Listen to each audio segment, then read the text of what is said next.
let's talk about something that many carry around in silence. Self-hatred, self-loathing.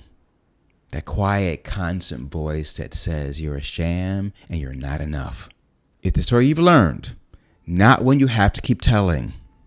My name is Aubrey Lynch, and for the last 40 years, I've worked with business executives, artists, and other high achievers, and they've learned to navigate the prison of self-loathing. Let's explore a way out of that prison because you've been holding the key all along.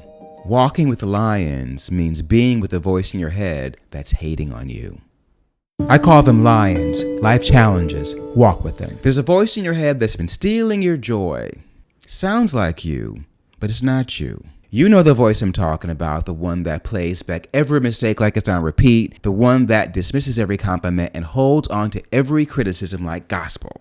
You may not scream at yourself, but you whisper doubts while you perform perfection. You shrink and call it humility. It's a quiet war, and you're losing time, love, and life in the process. Self-hatred is a prison where you're both the inmate and the warden, and it convinces you that your pain is penance. It says, if you're hard enough on yourself, maybe you'll finally be enough. Or if you're not hard on yourself, you won't be enough. It's a lie.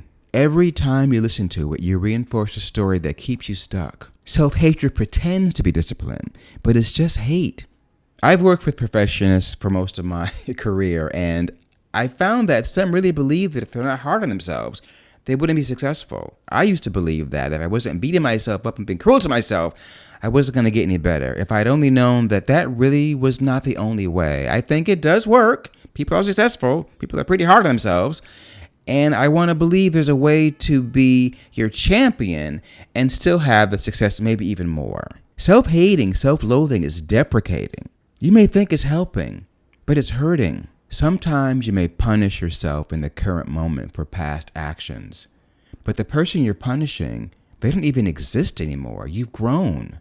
You've changed. You're here now, and you keep beating yourself up for something a past version of you did out of fear, ignorance, or pain. You can't shame yourself into wholeness.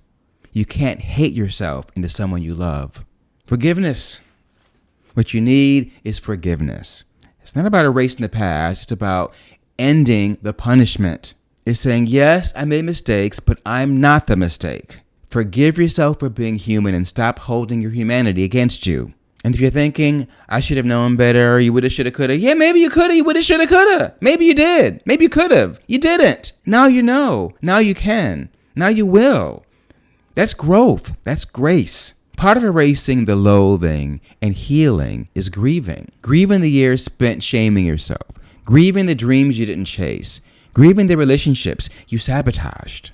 The love you didn't think you deserved. And grief isn't weakness. It's acknowledgement. It means it mattered. You matter.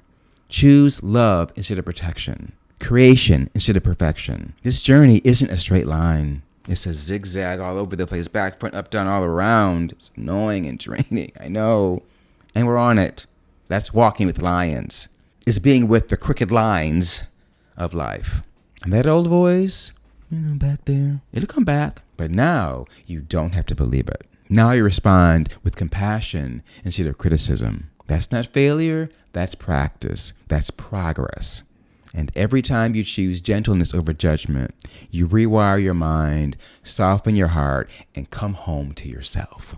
You were never the enemy, and you've done nothing to warrant a hating campaign on yourself. You may just be someone in need of forgiveness. Drop the self-hate and pick up some self-compassion.